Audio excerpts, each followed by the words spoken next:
Good evening, Admiral King. Tonight, we gather at 9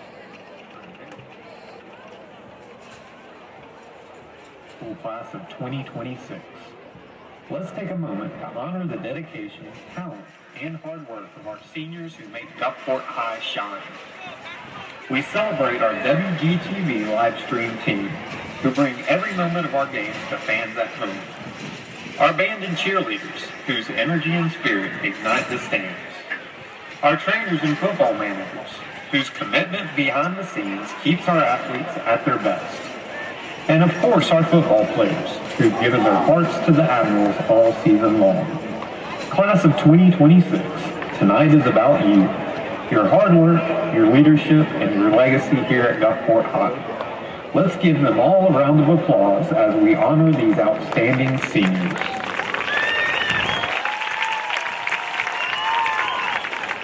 Now, let's meet the class of 2026 WGTV live stream crew.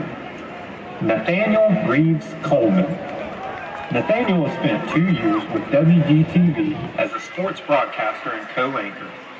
After graduation, he plans to attend USM to study cybersecurity and broadcast journalism. Nathaniel Reeves Coleman. Madison Cullifer. Madison has been with WGTV for 1 year as a camera operator for football games and Coach's Corner. She plans to pursue a degree in architecture. Madison Cullifer. Elizabeth Falk. Elizabeth, a 1-year team member, focuses on broadcasting, journalism, and photography. After graduation, she plans to continue her studies in these areas. Elizabeth Falk. Luis Guevara. Luis has been a reporter and editor for 2 years. After graduation, he plans to live a stable life. Luis Guevara. Gabrielle Jefferson. Gabrielle, a 2-year reporter and editor, plans to attend MGCCC for 2 years, then the University of Alabama for 4 years to earn a business degree. Gabrielle Jefferson. Jamarian Monago. Jamarian, a 1-year live streamer, hopes to attend art school and create his own show studios or possibly pursue tattoo artistry. Jamarian Monago. Julian McHugh. Julian has spent 2 years as a co-anchor and broadcast crew member. He plans to attend the University of Southern Mississippi to pursue criminal justice with a focus in anthropology and forensic journalism. Julian McHugh. Give it up for the incredible WGTV live stream crew, class of 2026. Now, let's meet the class of 2026 band members. Zykeria Alexander. Zykeria has spent 1 year in color guard and plans to attend MGCCC, then transfer to USM to earn her nursing degree and become an ICU nurse. Zykeria Alexander. Anna Claire Andrews. Anna Claire, a 4-year color guard member, plans to attend MGCCC for 2 years, then transfer to USM to study early education. Anna Claire Andrews. Ash Austin. Ash has been in the band 4 years as woodwind captain and saxophonist, planning to attend the University of Alabama for a master's in aerospace engineering. Ash Austin. Gabrielle Barnes. Gabrielle, a 4-year saber and color guard, plans to attend 4-year university for biomedical sciences, then medical school. Gabrielle Barnes. Javon Beasley. Javon, 4 years on clarinet, plans to attend Southern Miss to become a veterinarian. Javon Beasley. Alexandria Beavers. Alexandria, a 4-year trumpet player, plans to attend MGCCC for an associate degree in nursing, then transfer to USM for her bachelor's. Alexandria Beavers. Jaden Emmanuel Beverly. Jaden, a 4-year drum major and trombonist, plans to attend Mississippi State for a cybersecurity degree and start her own bar and grill. Jaden Emmanuel Beverly. Mackenzie Blackman.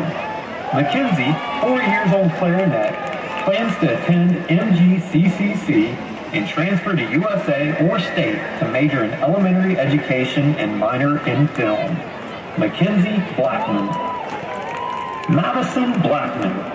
Madison, 4 years on euphonium, plans to attend University of South Alabama or Mississippi State for elementary education and a minor in film studies.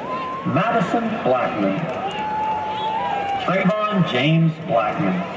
Trayvon, a 4-year trombone player, plans to attend MGCCC for construction management, then transfer to a university for his bachelor's.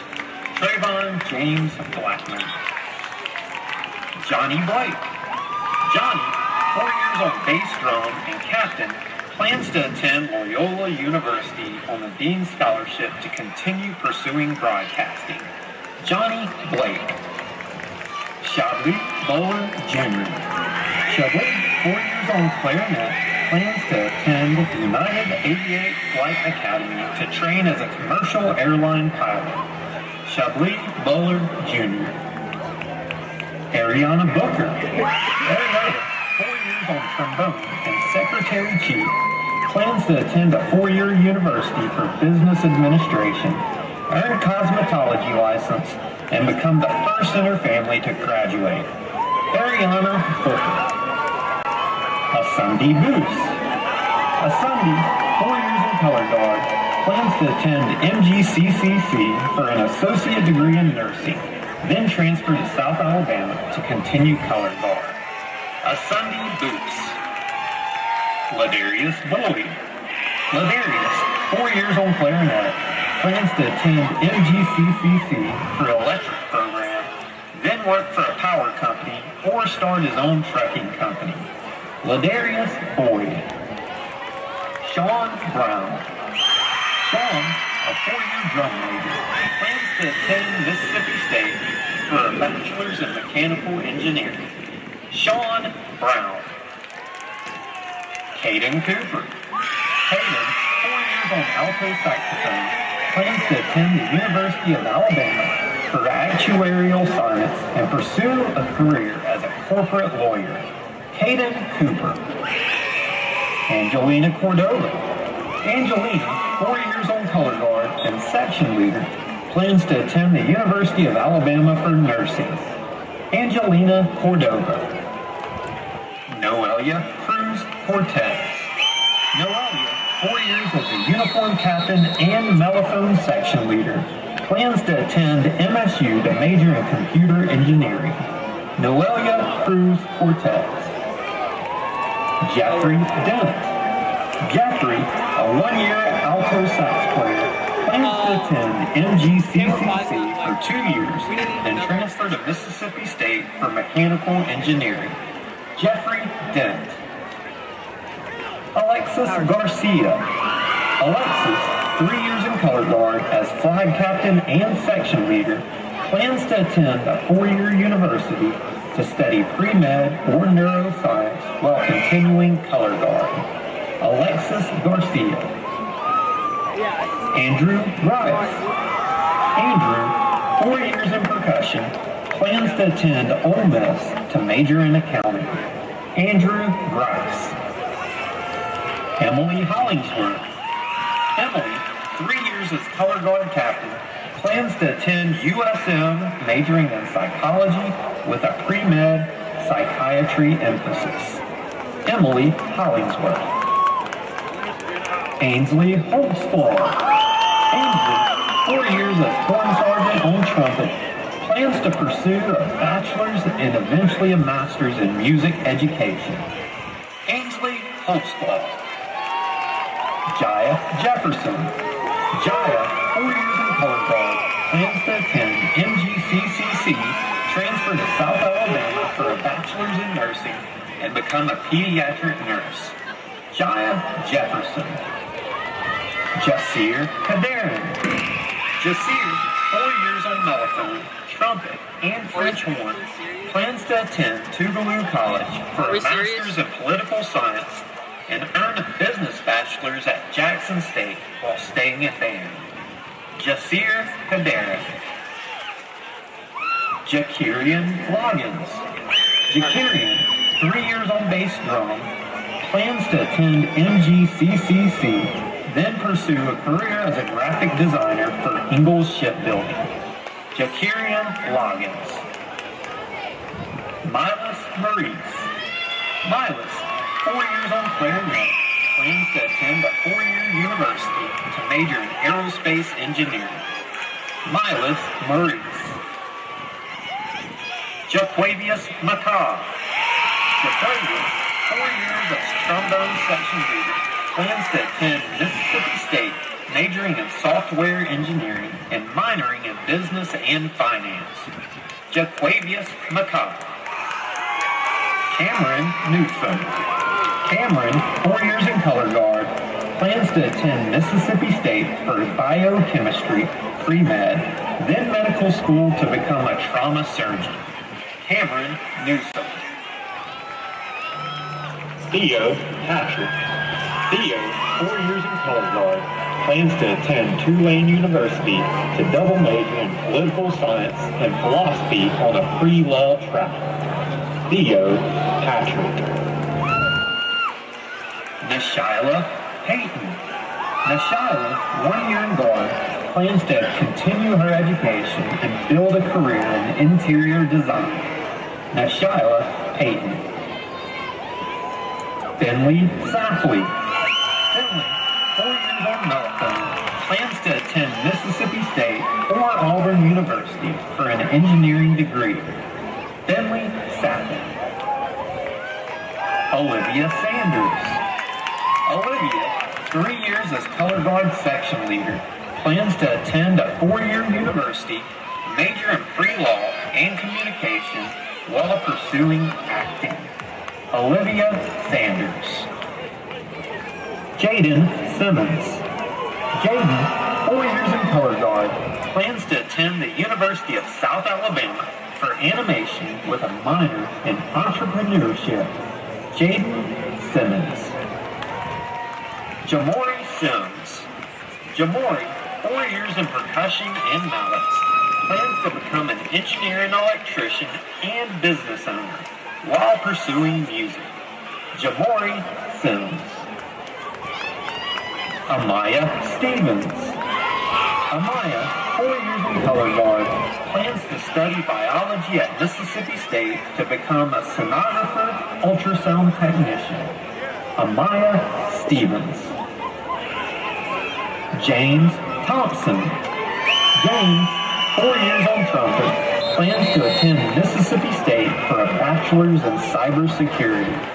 James Thompson. Shauna Thornton. Shauna, 2 years in color guard, plans to attend MGCCC for an associate's degree in nursing, then continue at South Alabama. Shauna Thornton. Nate Touchstone. Nate, 4 years on trombone, plans to attend MGCCC and begin working toward becoming a teacher. Nate Touchstone. Marley Voss.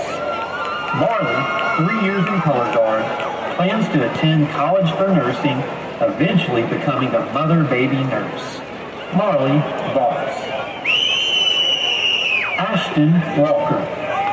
Ashton, 4 years in color guard, plans to attend college for special education or child trauma therapy, continuing bowling and color guard. Ashton Walker. Cameron Walker. Cameron, 4 years percussion, captain, and tenor section leader, plans to attend USM to major in music and become a band director. Cameron Walker. Desire Watson. Desire, 4 years in color guard, plans to take and pass the real estate exam to become a successful real estate agent. Desire Watson. Kamaya Webb. Kamaya, 3 years on trumpet section, plans to attend Mississippi State for nursing and join MSU's Maroon Band. Kamaya Webb. Serenity Williams. Serenity, 4 years on tenor saxophone, plans to attend USM and major in nursing. Serenity Williams. Tyler Wynn. Tyler, 4 years in percussion, plans to attend MGCCC Perkinston to continue in band while exploring a music career. Tyler Wynn. Luke Yarbrough. Luke, 4 years on marimba, plans to attend Liberty University to major in music production and music education. Luke Yarbrough. Give it up one more time for the amazing class of 2026 band members.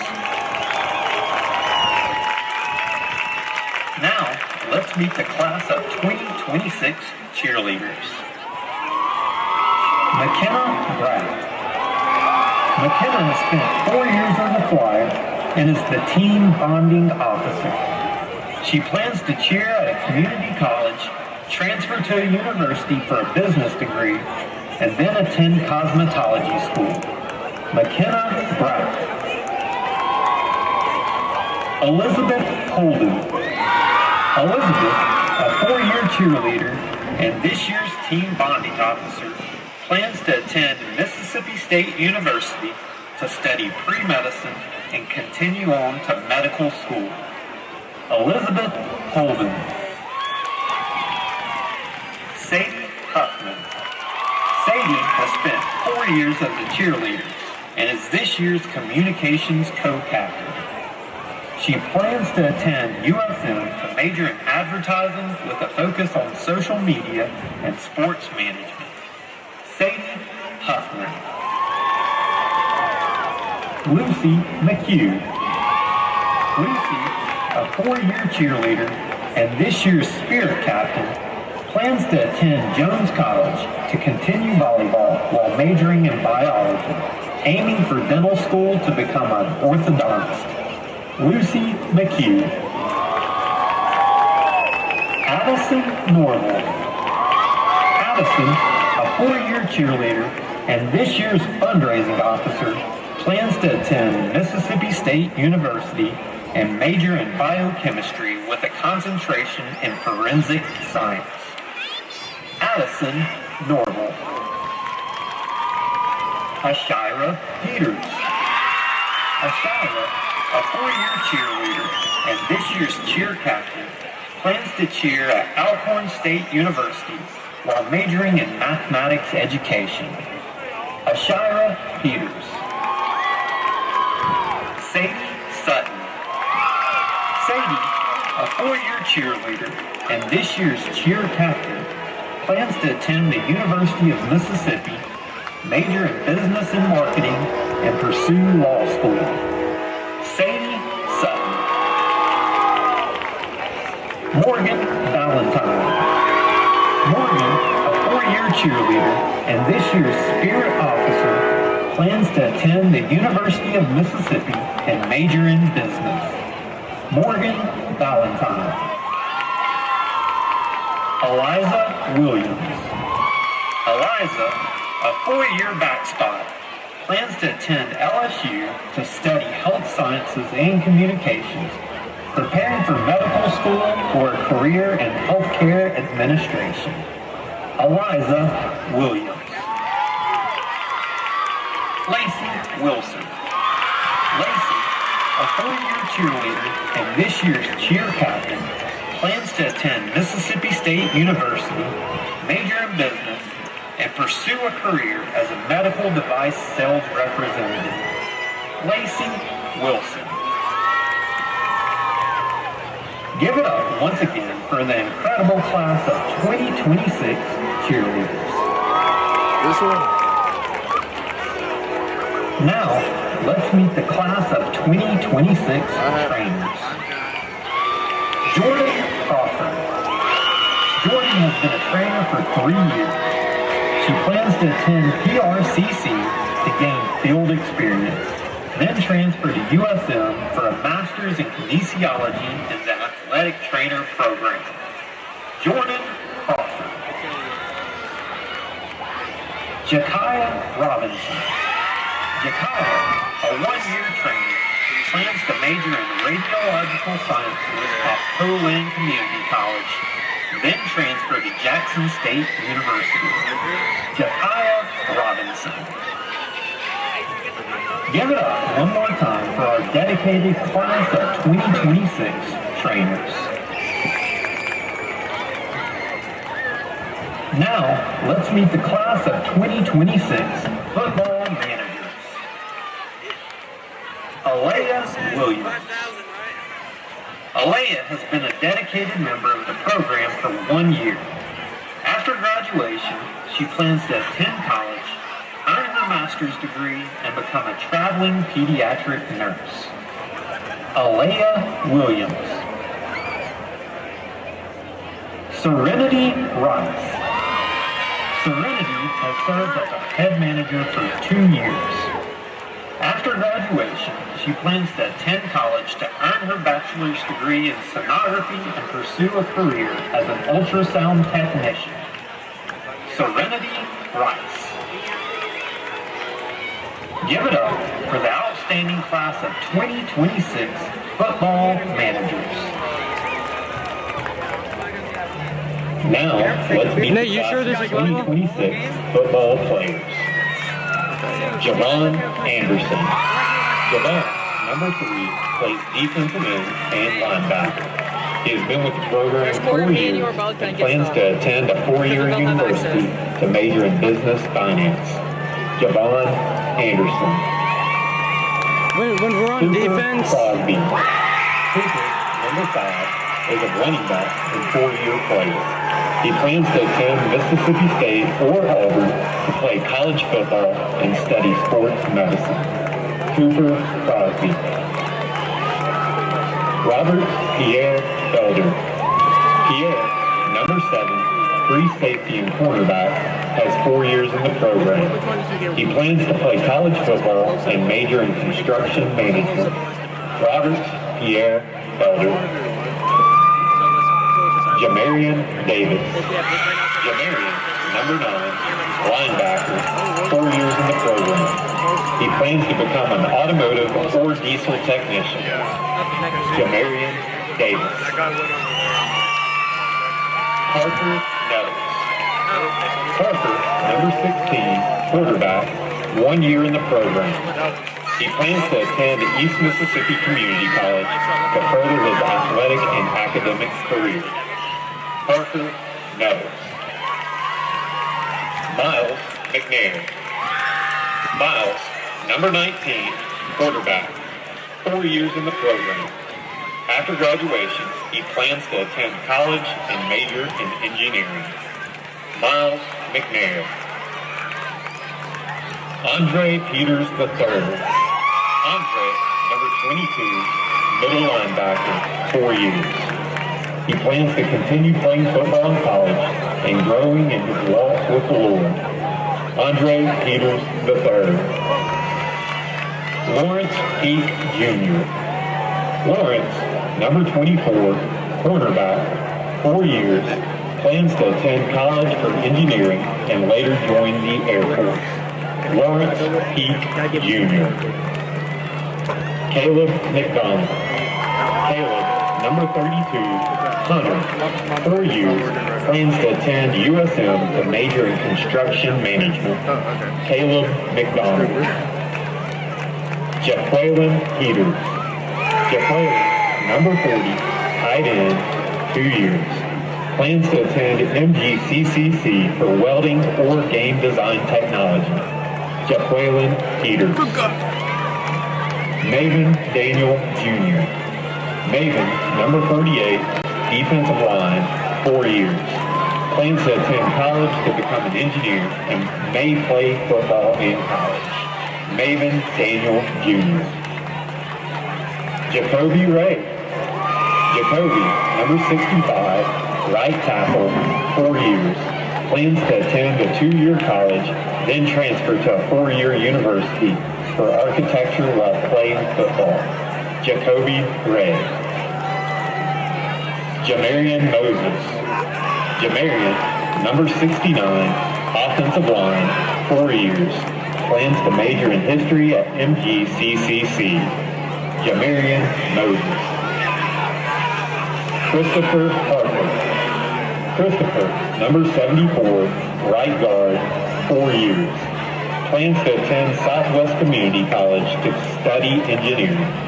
Christopher Harper.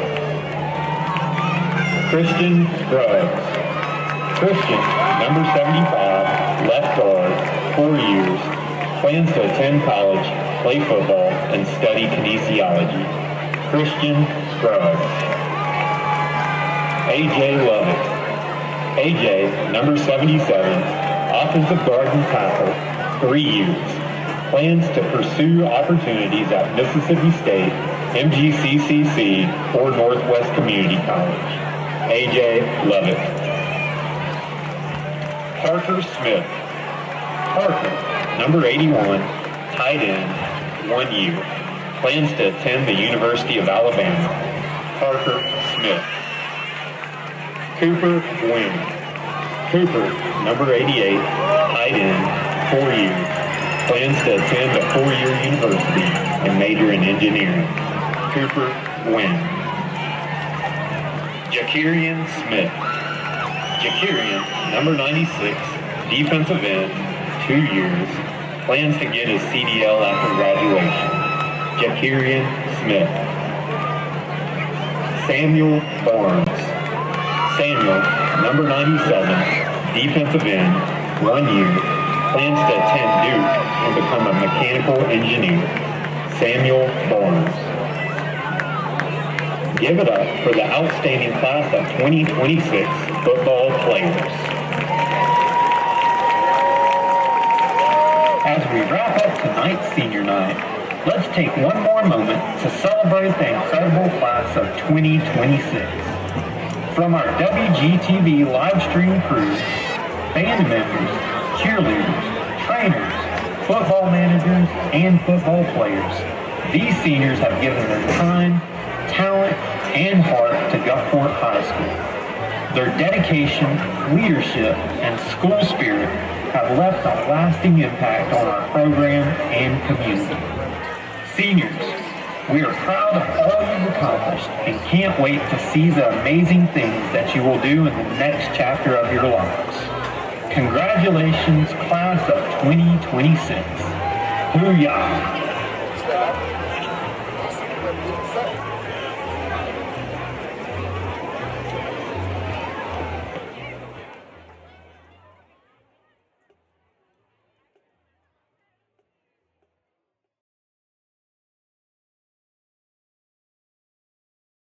Welcome to Gulfport and Joseph Miller Stadium, Lindy Callahan Field, for tonight's varsity football game between the visiting Harrison Central Red Rebels and your Gulfport Admirals. The team, coaches, cheerleaders, student body, and fans of Gulfport High School extend a big welcome to our friends from Lyman. We are pleased that you could be here. The high school athletes are performing tonight are friendly rivals as members of opposing teams. This is the theme of interscholastic athletics, the idea of friendly competition. The visiting team in every interscholastic game is the guest of the home team. The expectation is that they are treated as such. Profanity and vulgar cheers are abusive to other spectators and also a reflection of your school and community.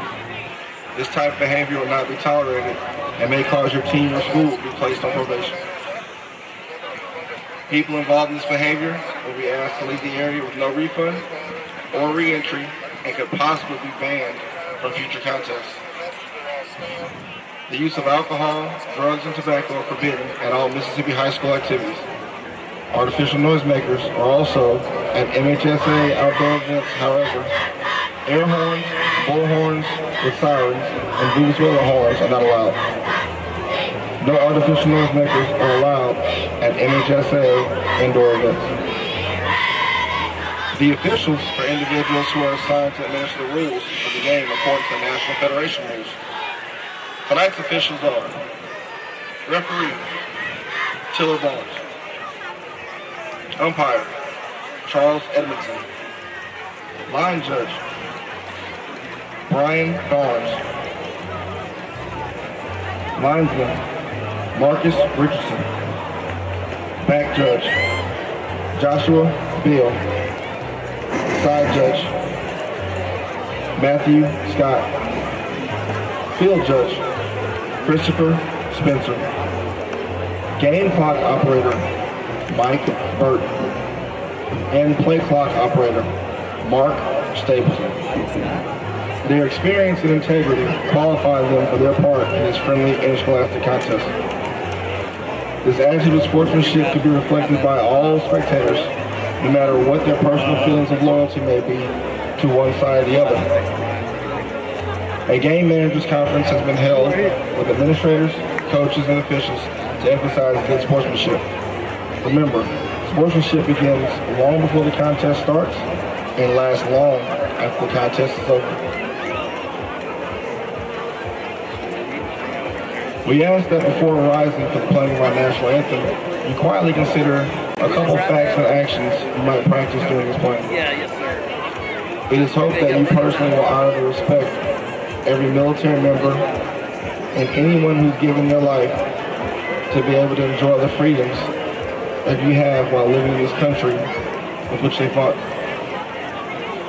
When you stand quietly while looking at the flag, you are showing the respect for the sacrifices they made in protecting our flag and our valued way of life.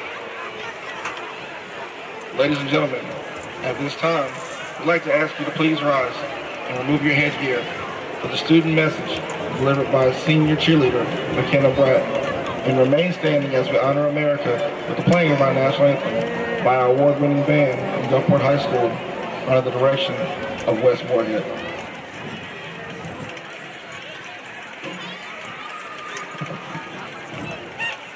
Please bow your heads.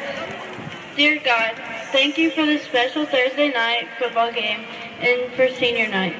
A time to honor the dedication and hard work for the senior players, band members, and cheerleaders. Please bless the athletes as they play with strength, courage, and teamwork. Keep them safe from harm and fill their hearts with pride and joy as they do what they love.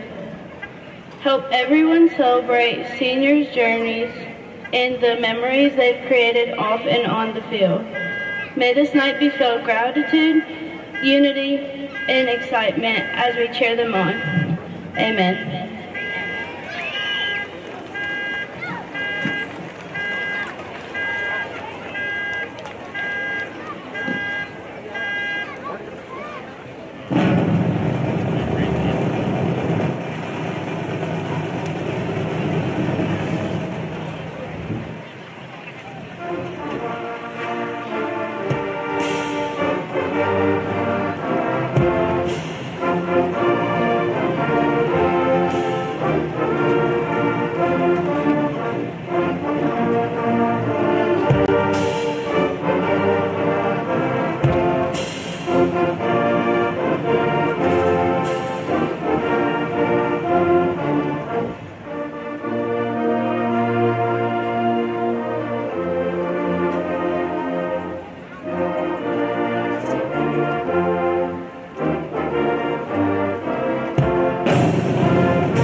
this time, we ask that you turn your attention to midfield for our coin toss.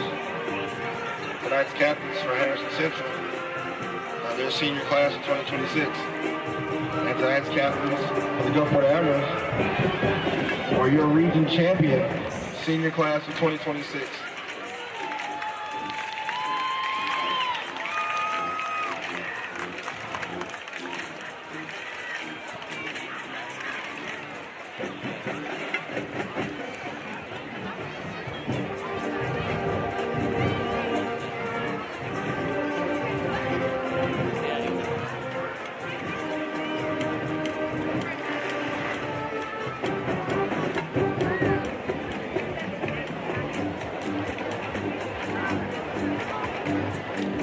The Gulfport Admirals have won the toss and have decided to defer to the second half.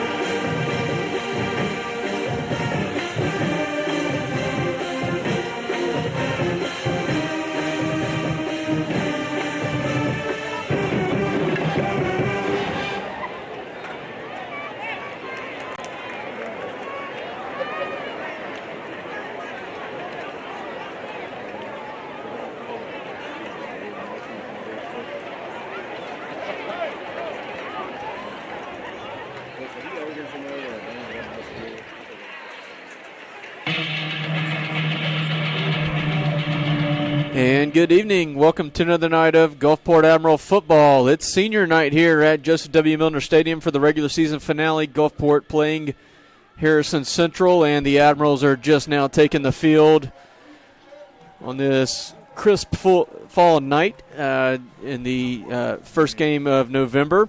Great to have everybody on again with us on this Thursday night, which has been a thing for several years now, playing the regular season finale on Thursdays. I am Jake Chambliss, and I'm accompanied by our awesome team of student broadcasters again. Starting off with Alfonso Thornton. Great to have you on again. Great to be here, Coach, as usual. Yeah, it's exciting. Last regular season game. It's kind of funny. It's it feels like it wasn't very long ago we were sitting here watching that pedal game on opening night, right? That feels like it was not too long ago. Or the Picayune game, I should say, was the opener. Yep. Doesn't feel like it was all that long ago when we were sitting here for the first time this year, and all the new things going on. A lot of new players we had to learn. We had you guys on for the first time, and it was a lot of fun that night. It was a really exciting game. We came up just a little bit short, but, man, it seems like it's all gone by in the blink of an eye, and here we are, regular season finale. And we do have more football to play. We will be in the playoffs. We were discussing that a minute ago. We will be here at home. We did clinch a region title last week with the win at D'Iberville.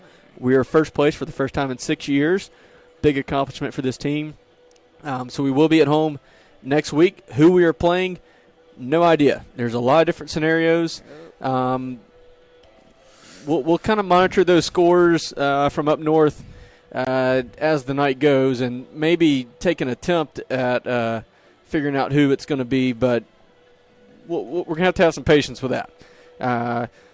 Admirals won the toss, deferred, so we'll be kicking off, and that's something Coach Pinnock says he likes to do because he likes to try to do the double back-to-back possessions at the end of the half. You score at the end of the second quarter, you get the ball to start the third quarter, maybe you can have double possession there. So Carter Platt is lined up for the Divine Dentistry kickoff. Yep. And we are away on a great senior night here in Gulfport. Coach, one thing? When our first game, it was a little rocky. Now we've seen a whole bunch of improvements after that. And like we said, as Dylan Perryman returns that one, and he is brought down pretty quickly, so Harrison Central not going to have great field position starting around their own 12 for Gulfport's first possession. But, yes, it's really fun to see how this team's grown throughout the year. Tonight's first quarter is brought to you by Exceed Physical Therapy.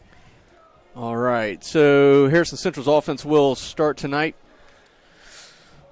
Not a great year for them offensively. Harrison Central's really struggled a lot this year. They're entering the game 1-8, 0-5 in division play. They're only averaging about 9.5 points a game on offense. Not a great output. Really been a tough year for them. So we'll see what they have for us tonight. They're going to start with a little quick swing pass out. They had a really good block right off the snap from their receiver in the slot. That was number 9, Richie Ashley, who made the catch, and that will move the chain. So Harrison Central is going to pick up a first down on this first play of the evening. Like I said, it was senior night. We, for the last, about 30, 40 minutes, we had recognized, I believe, as 88 seniors between football, cheer, band, and our WGTV crew. So we're all real proud of them. I know there's a whole lot of emotion that goes into senior night. It's tough always, knowing that time together is coming to an end, but it's kind of the price we pay for all the wonderful memories we get to make during these times. Harrison Central is going to run that ball to the right. That was Zachary McLaughlin, senior running back, who's played a lot for them over the last few years. Brought down by Trey Peters. Looks like he picked up about 6 there. Have you seen Miss Hornback? Haven't seen her. I have not. I'm sure she is here somewhere. Somewhere out there. Yeah, we've and we do need to thank her for her work in getting this student broadcaster thing up and running this year. It's been a tremendous amount of fun, certainly for me. I know it is for you guys too. Being able to share this experience of bringing the games to our community. How was your pep rally today, Coach? Oh, it was good. It was good.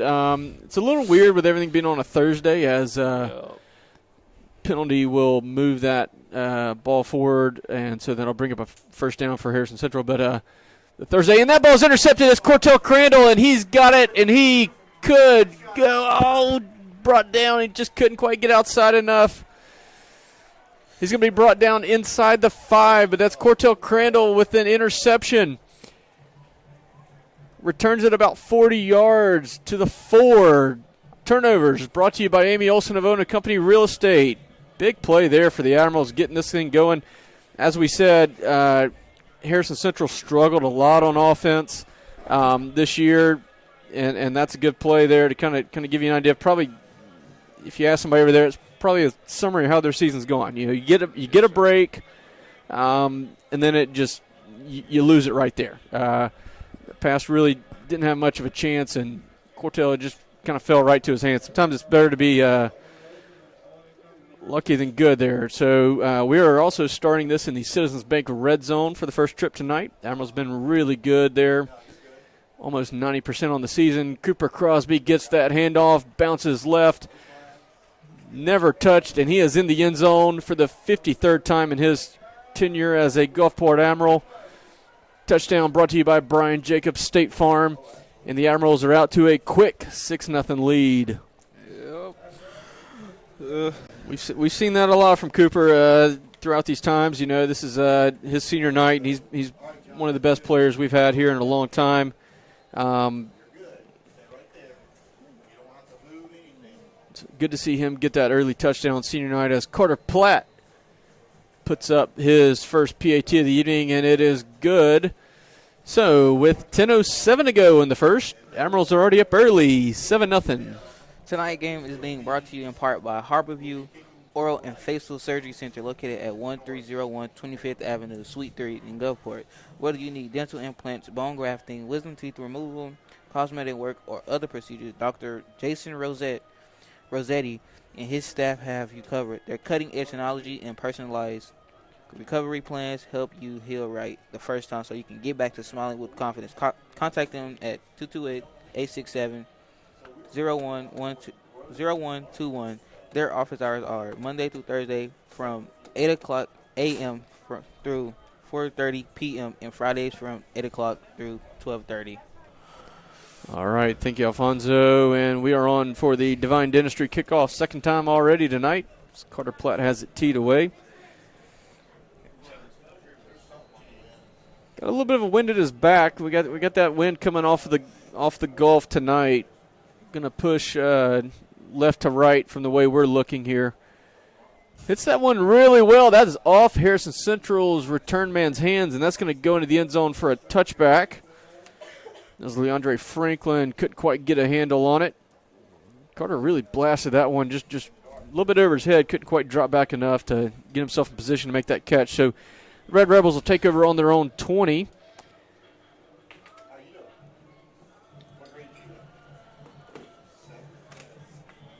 But like we said, not a great season for Harrison Central. They've really struggled. I think they lost a few games early in the season to lower classification teams, and they really couldn't quite get things rolling. They couldn't quite overcome it, as they're going to start this possession with a quick hit out wide, and it's going to be a good pickup. Let's see. I think they're going to give him credit for the first down. Yeah, they will. That was Pierre Felder, one of our seniors who's played a ton throughout his time in his high school years, made the tackle there. Hey, Coach, what was that flag for at the Diablo game when number 6? The big hit on the pass play? Yes, sir. I meant to go back and look and see if it was a clean hit. I thought it was, as Harrison Central tries a stretch play to the right. Cortell Crandall runs the runner out of bounds. About a 2, maybe 3 yard gain there.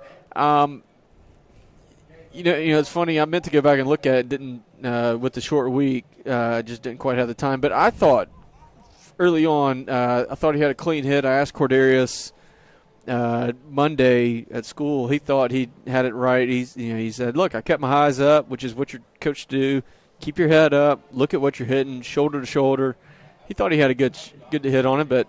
Sometimes when you hit a guy that hard, it's hard for you not to get flagged. Harrison Central tries another quick hit out there. It's Terrell Seals on the tackle this time, so that'll bring up a Savvy Sliders 3rd down and short for the first time tonight. Looks like the Red Rebels have 3 to go. Admiral defense been phenomenal on 3rd down all year. Struggled a little bit last week at D'Iberville, partially because Jordan Wally was so good at scrambling behind the line of scrimmage. Number 3? Yeah, he was pretty tough. Trey Peters showing blitz there. He's going to back out, and Harrison Central's going to try get an outside run to the left, and he's not going to get there. And I believe that was the guy you just mentioned. That was Javon Anderson made the tackle there. Javon Anderson coming flying out of the middle of the defense to make that tackle. Cordarius was close by, but he's going back now to field this punt. But that was a loss of 4 yards. Great play there by the defense. Another 3rd down stop. And again, that's been such a strength of this defense throughout the year.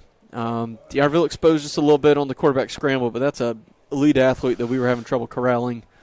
I think that's more of an anomaly than something to really get too worried about. Parrish Leish back to punt, and that's a low spiraling kick. Cordarius has no chance, and it's going to – who did that? Well, Cordarius seems to have thought that it bounced off of Jalen Lewis, who was – kind of got lost. The ball was behind him. It might have hit him on the back of the leg. Harrison Central tried to get on it. Cordarius did a great job. Heads-up play there, jumping on the ball, and he ran it for about 7 yards beyond. So good job by him being alert. Hey, my guy might have made a mistake there. I need to go cover up that ball. And, hey, he picked up a few yards to go with it. So Admirals will start their 2nd possession of the night. They're going to spot this 1 yard shy of midfield. So really good position to get us started here. So far for the Admirals, it's been 1 play, 1 touchdown. We got the ball on the 4, and Cooper took it right in. So we'll see a bit more of a normal possession here coming up. 7:25 to go in this opening period. All right. Parker does a hard count. They check back. They're going to reset, go to the pistol formation. Cooper's going to get the handoff. He's going to keep this up the middle, and, man, that offensive line is driving that pile really hard downfield. It's going to be about an 11-yard pickup. No, maybe more. Wow.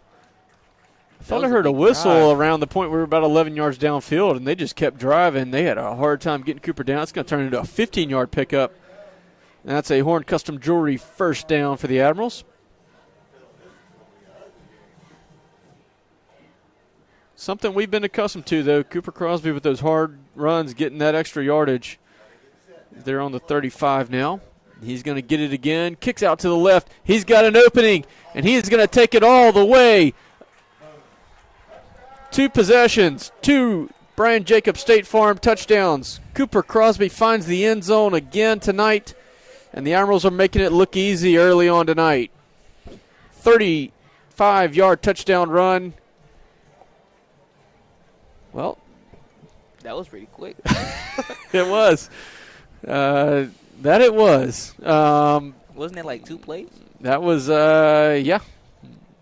Whoa. We've run 3 plays and got 2 touchdowns. That's pretty good, pretty efficient tonight as Carter Platt blasts through another extra point. So with 6:42 to go in this one, Gulfport now leads 14-0 on a cool fall night here at Milner. One thing, and we'll talk more about this later, it is, expected to be the final regular season game here at Joseph W. Milner Stadium. I know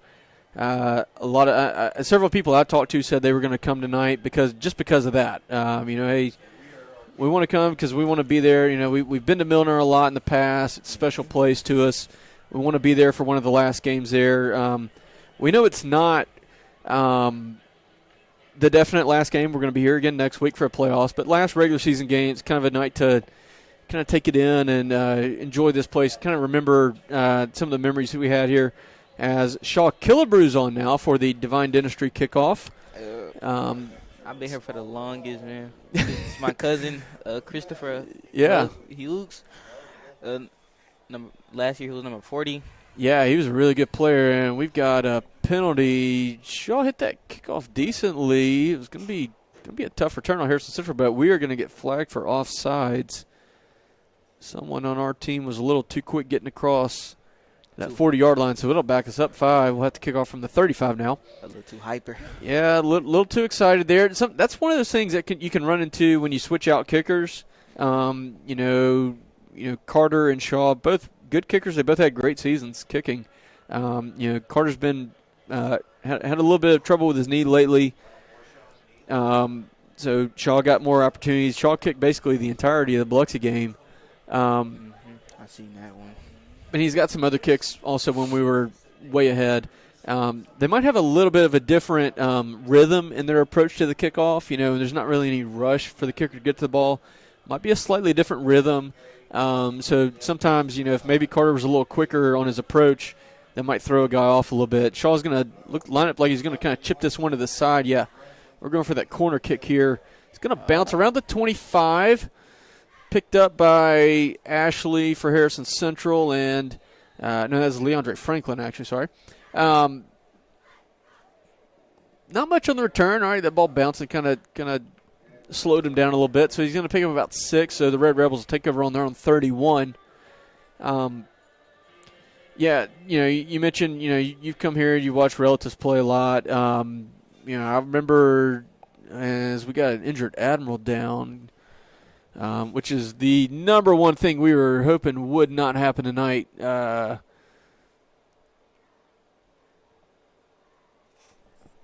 that is number 29, Isaiah Ellison, who's down getting tended to right now. He's he's a younger guy. He's gotten a little bit of time as kind of like that third string running back. When we get in the big leads, he's come in garbage time, and he hops up pretty quick, so that's a good sign. Looks like he's favoring that left leg, but hopped up pretty quick, so hopefully that's nothing too bad. Maybe just a little pain for the moment that it can go away. But yeah, like you said, you've come watching a lot. I mean, I've been coming to games here for a long time. I was about 4 years old. My family started bringing me along to games, so I've been coming here since the late '90s. I know a lot of other people have been coming here much longer than that, but it's definitely a Friday nights here at Milner have definitely been a big part of my life for a long time. And as that pass is batted down, I think that's Maven Daniel there who bats down the first pass of that drive for Harrison Central.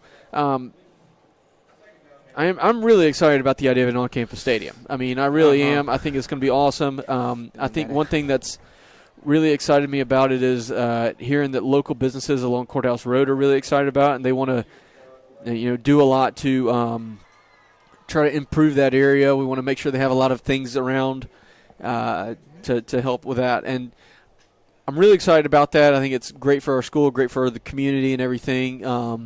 So I am really excited that we'll be there in a year. But it is a little, it's I have a lot of great memories of coming here with family and friends, and especially some of those that aren't with us anymore. And it's gonna be a little tough the last time we walk out of here for a high school football game. So small gain there on second down. That's going to bring up a Savvy Sliders 3rd and 8. What's number 20 name? I know his nickname, Pork Chop. Oh, yeah, DeAndre Williams. Yeah, he's become one of everybody's favorite players to watch this year on defense. He's showing blitz off that left edge. Swims under the tackle, but he got picked up by the back really well. That pass floats up, and that's going to be a catch. That's a pretty impressive catch there by Richie Ashley of Harrison Central. Pierre Felder was all over him, but really good over-the-shoulder catch from Ashley there, and that's going to move the chains. So the Red Rebels pick up a first down. It's about a 25-yard pickup there. Oh, they're going to spot him a little further back, actually.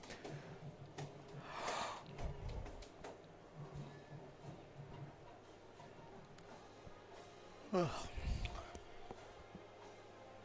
right, so the Red Rebels hit a few plays in the passing game, been successful.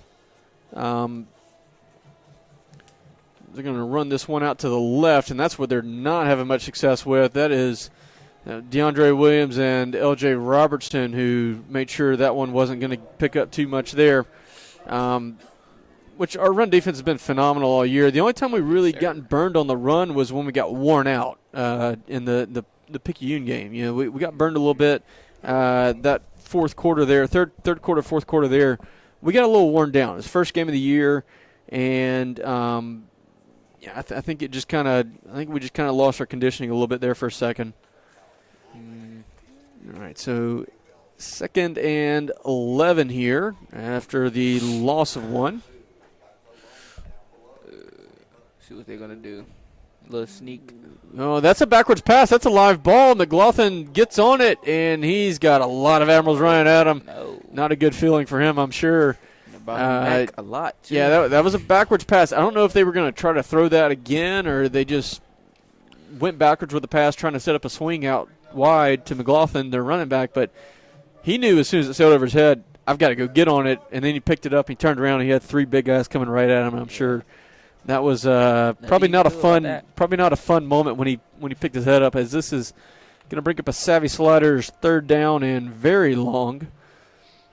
Red Rebels are 1 out of 2 so far on 3rd downs, but they're now back on their own 46. So they've got 21 to pick up this time. No coaches use times out yet. Yeah, Harrison Central's going to have to burn a timeout because they were running out of time on the play clock. So Red Rebels call their first one of the evening. During this timeout, we would like to remind you to take a timeout with Revive and Thrive, located at 107 Acadian Drive in Gulfport. Come enjoy their saunas, cold plunges, contrast therapy, a rejuvenating salt room, or even shout out the word in their sensory deprivation float suite. With state-of-the-art equipment and over the decade combined experience in the field, this Gulfport alum are ready to tailor their services to empower you to thrive. So whether you're getting ready for the next big event or just wanting to rejuvenate your daily life, contact Revive and Thrive to book an appointment or ask about membership options today. All right, thanks, Alfonso. Like I said, I got 3rd and 21 coming up after the big loss on the lateral that sailed over McLaughlin's head. No, he wasn't happy. He wasn't happy. Yeah. 3:19 to go in this first quarter. Admirals have 14. Made light work on the offensive side of the ball. Really, one thing, Harrison Central's dominating time of possession right now. As Admirals have run 3 plays and scored 2 touchdowns. All right, again, 3rd down and 21. 3rd down is brought to you by Savvy Sliders.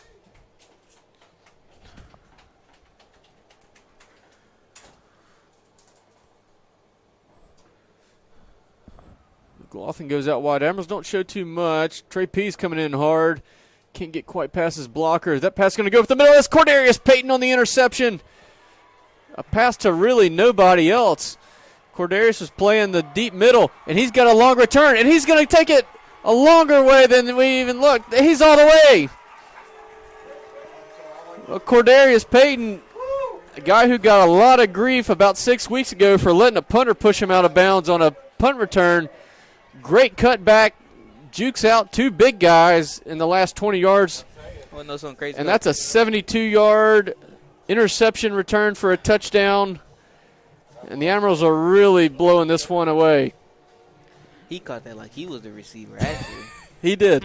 Yeah, that pass was I'm not sure where they were going with it, but he took it a long way real quick. Again, shows off a lot of great speed that he's got. Carter Platt on for the 3rd time, and he is 3 for 3 on PATs. If I'm not mistaken, that is now 35 in a row he's hit. He missed his first PAT of the season when we played Picayune, I believe, and we dropped the. If I'm correct, we dropped the kick. We dropped the hold a little bit. He stuttered, kind of hooked it. Has not missed since then. 35 straight, which, as we said, he's had a phenomenal season kicking in his junior year. So we got another year of using him as our kicker. But again, Admirals blowing this one out of the water early. Cordarius Payton ran that one back about 70 yards. Didn't let any small guy push him out of bounds this time. So I think he's. I think everybody can. I think he can relax. He's not going to hear any more about that punt return at Pascagoula.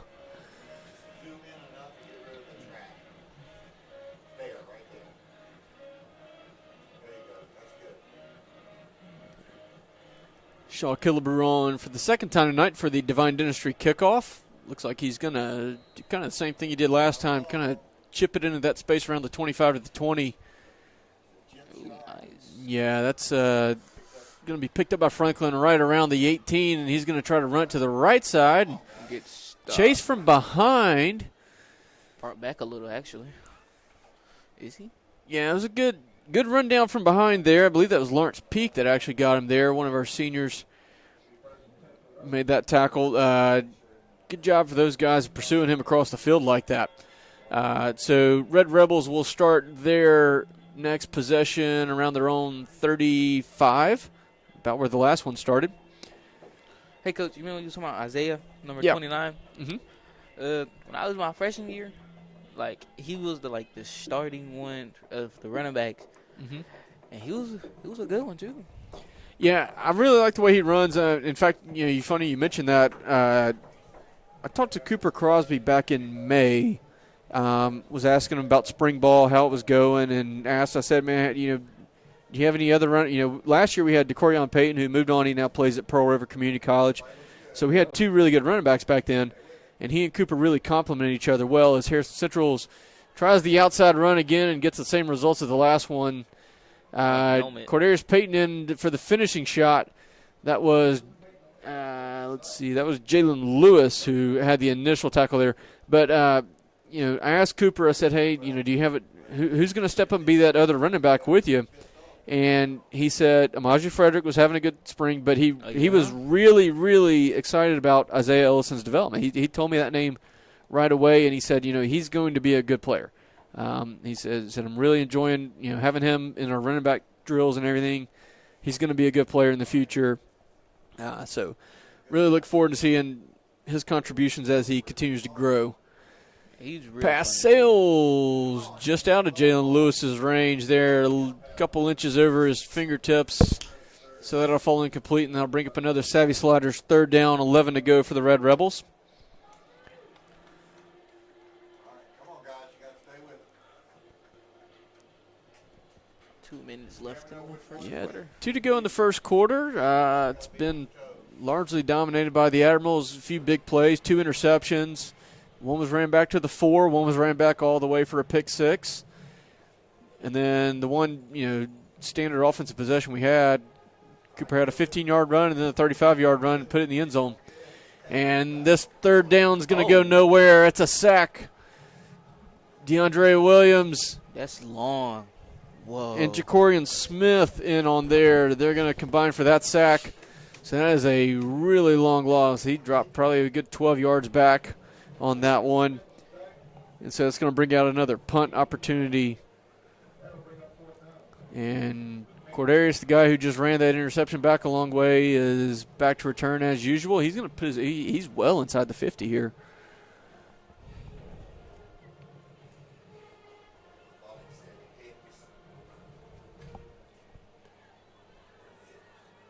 I think Isaiah is the future Cooper That Crosby. might have been deflected. I don't know. Everybody's trying to get away from it. It looked like he was.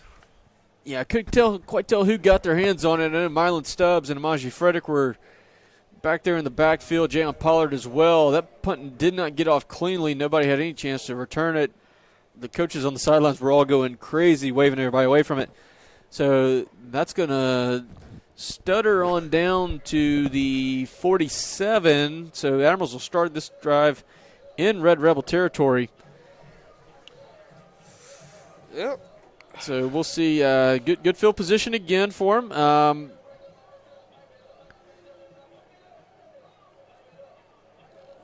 We'll see how many plays it takes us to get this one going forward here. So far, the Admirals have 55 yards of offense on 3 plays and 2 touchdowns. Pretty good return as Cooper gets it on the jet sweep. He was coming in from the wide receiver position, and Harrison Central does a good job getting to him there. They're actually going to force a loss of about 2 here. That time he was a little stuck. Yeah, they did a good job of getting to getting that ball, or not letting the ball get outside of them. They did a really good job of containing that one. They were ready for that play. Amaje Fredericks coming out, number 2. Yep. Just 2 receivers in, Javius Hales and Camden Morgan, who's up top. Play fake to Crosby, and Nettles is dropping. He's looking for Crosby on the wheel, but he's not going to do it. Now there's Camden Morgan on the scramble. Great catch from Camden. He's been good at them long catches. He has been having a phenomenal season. He is brought down around the 11-yard line. That's going to be a Horn Custom Jewelry first down. Wow, they're actually going to spot him on the 9. That's a really favorable spot. He was ready for that one, too. Great diving catch. Well, Parker had a huge drop back. He was looking for Cooper on the wheel, didn't like what he saw, so he just adjusted. Camden goes into that kind of scramble drill. Hey, I'm going this way. There's space this way. He had his hands up the whole time. Parker picked him up, made a great throw, great catch. Back in the Citizens Bank red zone as well. And as usual, Cooper is going to get this carry, fighting for some tough yards. He's going to pick up about 2. We'll be down to about the 7. You coming down head-to-head, that's going. Oh, yeah. As you said, though, Camden Morgan, man, he's had a great year. Started out a little slow, and that brings us to the end of the first quarter. But another phenomenal catch. It's almost like we've become used to him making some crazy diving catch way downfield every week. All right, into the first quarter. We'll step away for a minute, bring you the rest. In this changing world, you need to set a course for your future, preparing to navigate life. Ranked one of the top districts in Mississippi, Gulfport School District provides a superior educational experience, anchored in academic excellence, athletics, and cultural activities. Great things are happening here for everyone. Where it all comes together, you can find your place and build your legacy. So come aboard. Your future success will flourish at Gulfport School District. All right, we're back here at Milner for the second quarter. Before we get started, we got a little bit of a student challenge here. It's a little football throwing competition in the end zone. I believe that's Tavion Collier, senior golfer and baseball player, who just threw that one through. And I believe that's Ava Benefield, who's one of our best cross-country runners and also a soccer player, also a senior. She's now taking a throw, and she got it through as well. So congrats to both of them on that.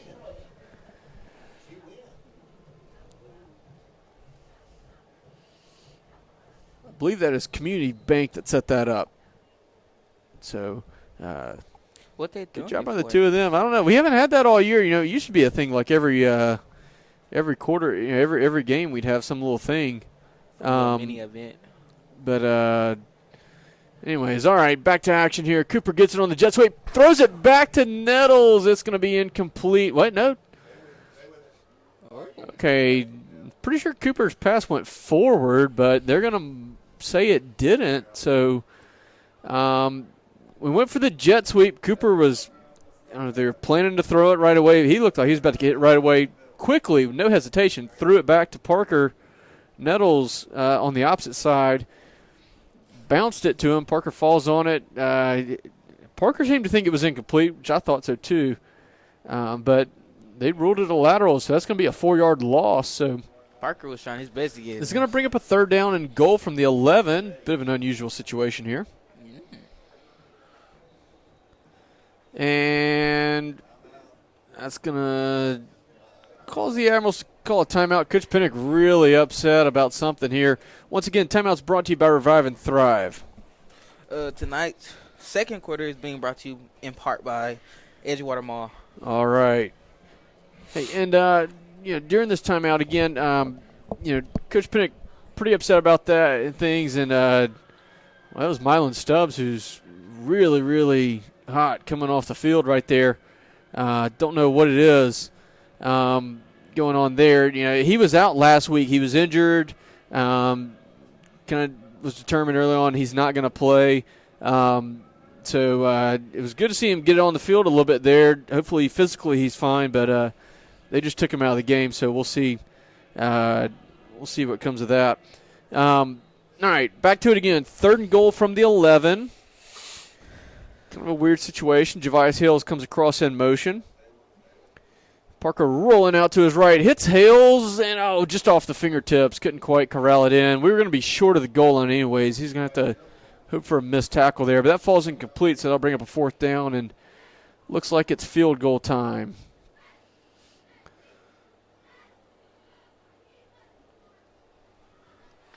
All right, so we'll see. Carter Platt's going to take this attempt. So Shaw's done the last few kickoffs, but Carter's going to come in for this field goal attempt. The last kicker that we had last year was good, too. Yes, you are correct on that. Well, he didn't get his best leg off on that one. That was kind of falling as it went through, but his 28-yard field goal attempt is good. That's going to make him, I believe, 7 out of 10 on the season. Continuing a really good year for him. So with 11:02 to go in the second quarter, Admirals now lead 24-0. Gulfport football big men in the trenches are sponsored by Gulfside Periodontics of Gulfport. When it comes to a strong team, you know the foundations matter. And when it comes to your smile, Gulfside Periodontics is the MVP. From advanced dental implants and laser gum therapy to expert periodontal care, their team is trusted by families across the Mississippi Gulf Coast. Located at 423 Security Square in Gulfport, Gulfside Periodontics use cutting-edge technology to treat gum disease, restore your smile, and keep your oral health in champion shape form. No pain, no pressure, just precision care. Contact Dr. Thomas Carter and his staff at Gulfside Periodontics today. Visit them at GhostStylePero.com or give them a call at 228-205-4853. All right, Carter took that Divine Dentistry kickoff, and he's going to send that 4 yards deep in the end zone. That's a no-doubter touchback there. Great strike from Carter. It's one of those low drives that he's hit a lot of times this year. Really good job by him there. As, about 20 minutes ago he'd have been kicking into the wind, but those flags are straight down right now, so that wind's kind of died down for the moment. Probably helped them there. So Red Rebels will take over on their own 20.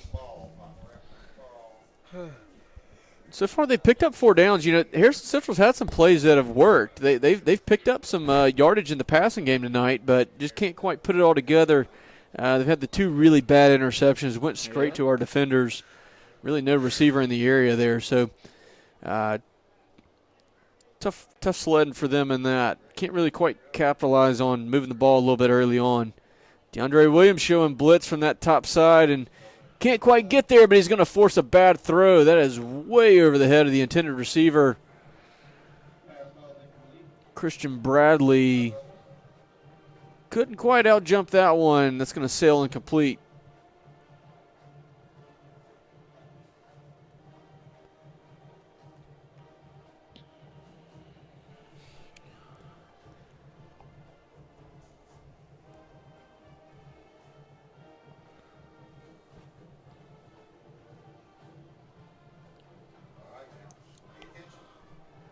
Looks like Jadavius is playing.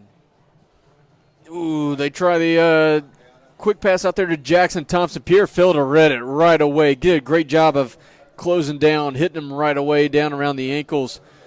That's a no gain there. That'll bring up a Savvy Sliders 3rd down and 10. Great job by Pierre, seeing that right away, not letting that blocker get to him, the second receiver on the outside, fighting through. Is that Jadavius playing the? Oh, yeah, you get out of there. You had Javius Hale's playing corner here, which I know he's played some both ways. 3rd down pass is going to be, that was Cannon Parker, had it right in his hands. He wanted that and one, too. you know oh, man. I think he got a little too excited to return that one. He's a guy that's got a lot of speed on him. Boy, he's beside himself. Yeah, that one was kind of floating right at him. I wonder if it was almost – because it wasn't a very clean pass. He didn't have a good clean spiral on it, so I wonder if maybe it was tumbling a little bit. It makes it harder to catch, you know what I'm saying? That clean spiral just kind of fits in your hands. When that ball's tumbling, that point of the ball might catch your hand or something. Either way, it falls incomplete.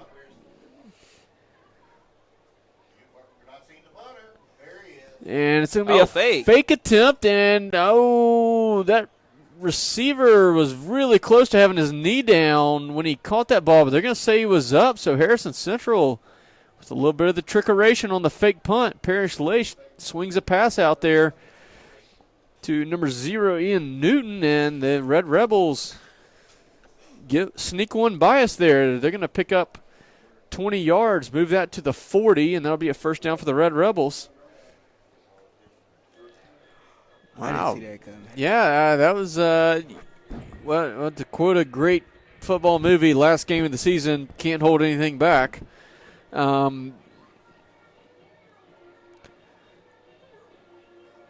Harrison Central, I mean, what do they have to lose here? Last game of the season for them, Yep. Might as well bring it all out. So Red Rebels extend this drive. They've got it on their own 40 now. 9.5 to go in the quarter.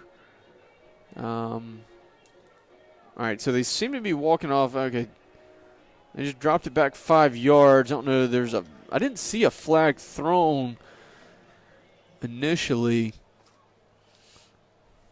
so they're going to bring it back a little bit.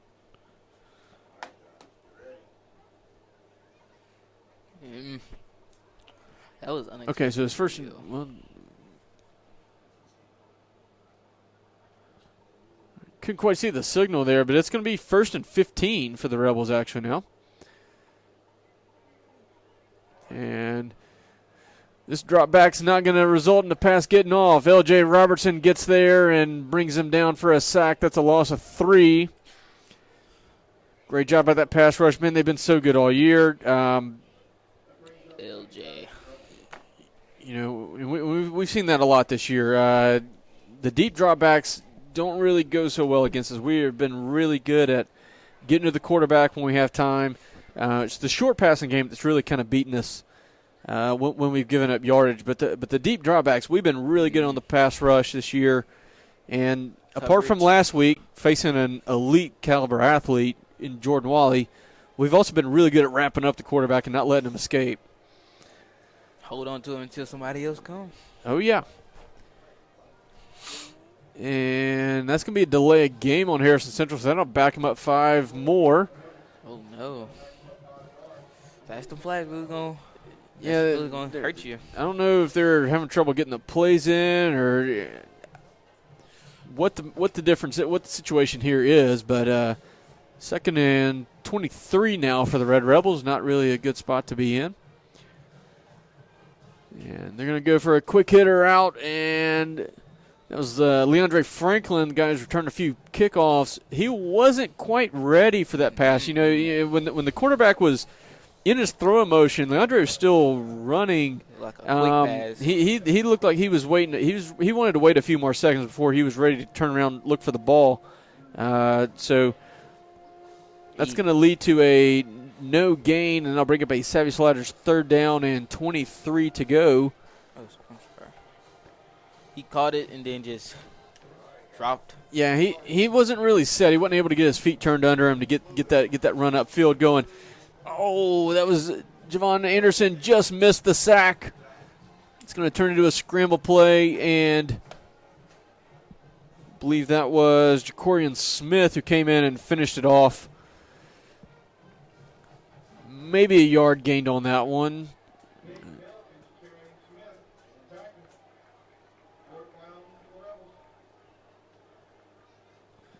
So now they're going to say no gain, so they're going to leave that ball in the 27. So no gain there, so 4th down, 23, and imagine the Admiral punt, the punt return punt block unit's going to be a little more cautious now, aware and cautious here.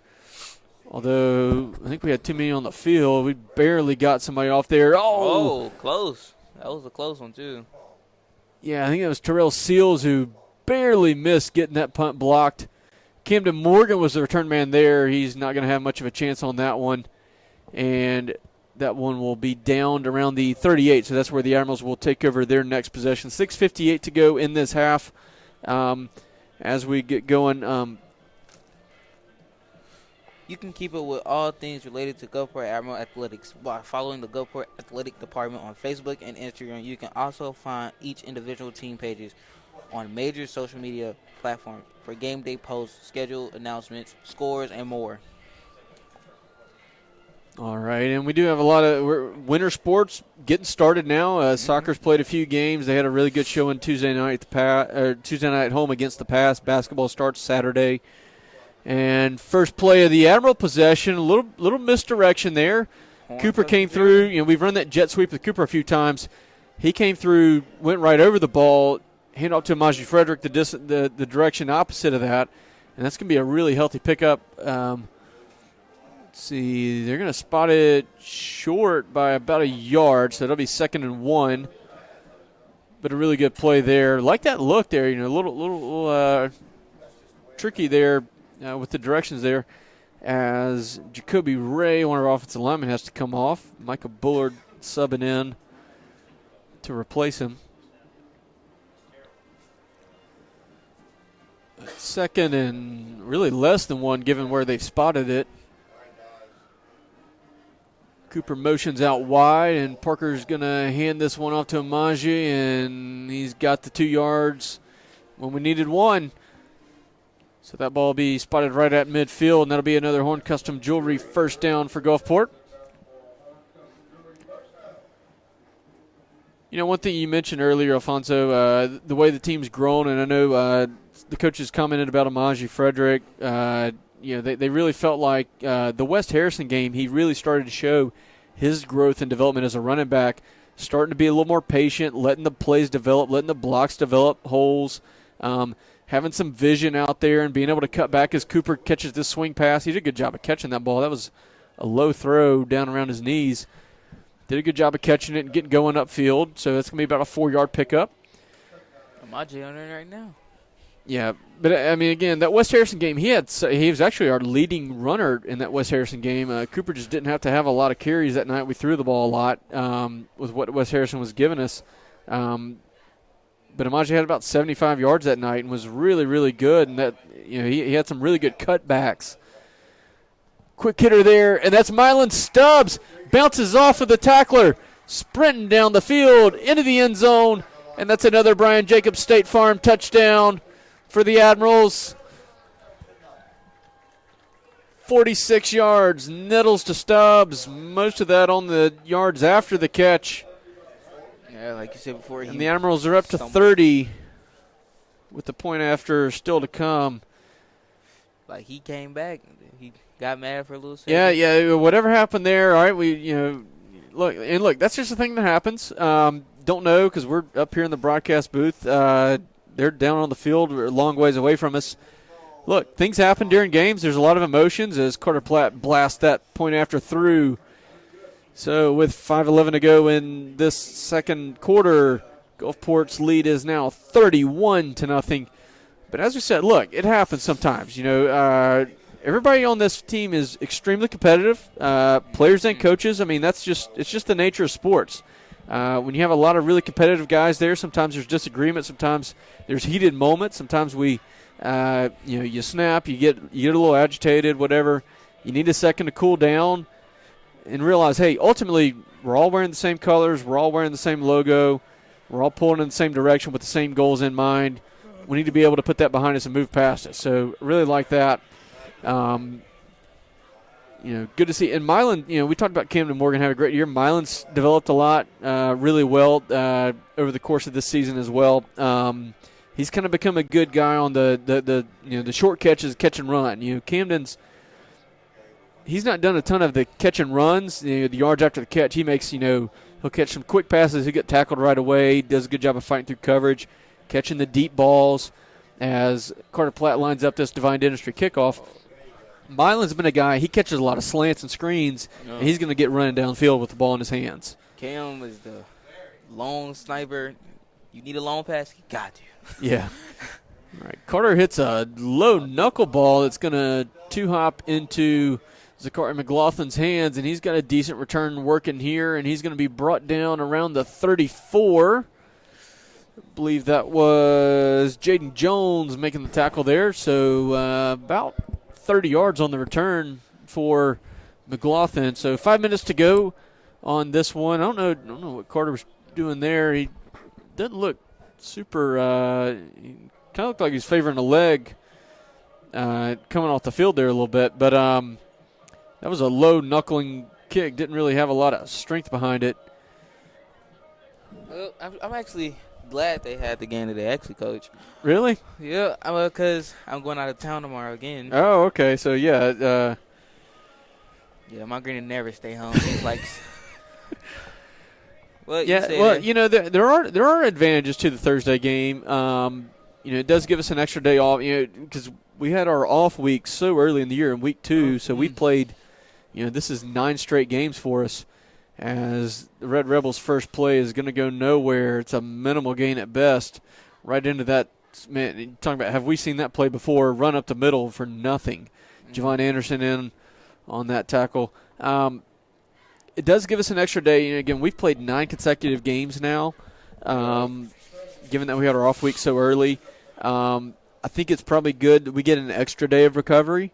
I think that's going to help us because whoever we get next week, and that's, again, a very complicated scenario, it's going to be a tough game, all right? There are no easy games left in the playoffs. Harrison Central's swing pass out to Richie Ashley is going to be pretty profitable. They're going to get about 8 on that one, so that'll bring up a Savvy Sliders 3rd and 1. But, as I said, the bad teams are eliminated after tonight. There are no bad teams. There's no easy games left. There's only good teams left after tonight. So whoever we're going to play, we're going to have to play well next week if we want to advance. And that's such a big thing. That's, kind of the hump. Can we get over getting a playoff win? We haven't had one in a long time now. All right, run outside for Harrison Central, and that's going to pick up the first down. He's across midfield. That's Leandre Franklin, Cannon Parker, and Terrell Seals in to bring him down, but that's going to be a healthy pickup for the Red Rebels. And it'll move the chains. As we said, that's kind of been the 2 white whales of this program the last few years, beating Ocean Springs and winning the division, and getting a playoff win. Especially the last 2 years, 2 close losses in the playoffs, 1-score games here, real heartbreakers. Can we get over that hump? We slayed that one beast with the Ocean Springs game a few weeks ago. As another good run for Harrison Central here. Pierre Felder in to finish off that hit, but they have the ball across the 35, another first down after about 13 on that pickup. Hey, Coach, I got a question about stats. So, if they gain yards, right, but then after they do that, if they lose yards, do they take away some of their stats too? Yeah, they will do that. And that's funny. I've seen that as a hypothetical so many times, like in an NFL game or something. If a guy gets a record and then they give it to him another play and he loses it, do we, oh, wait, he lost the record all of a sudden. So, that's always kind of a funny thing there as McLaughlin gets his hand off and he's not getting much there. Try to bounce outside. Admirals did a great job. Not as much room on that side of the field. They had that ball in that far hash trying to go outside that way. Not as much room to go, and he got pursued pretty quickly there. So only about, they're going to give him about 2 yards there. So 2nd and 8 coming up. Yeah, I remember last year in the NFL, Saquon Barkley had that, he got to 2,000 yards, and there was discussion, hey, once he gets to 2,000, we quit giving him the ball. You can only lose it from there. So that was kind of a funny discussion back then. 2nd and Yeah, 8 to go here, and they're going to – McLaughlin had it and then handed it back the other direction. I think that was Franklin who had it, and, yeah, kind of an unusual play there. You get one handoff to another. But the Admirals do a good job staying with the ball. They only allow about 5 on the pickups. That brings up another Savvy Sliders 3rd down. Got about 4 yards for the Red Rebels to pick up here.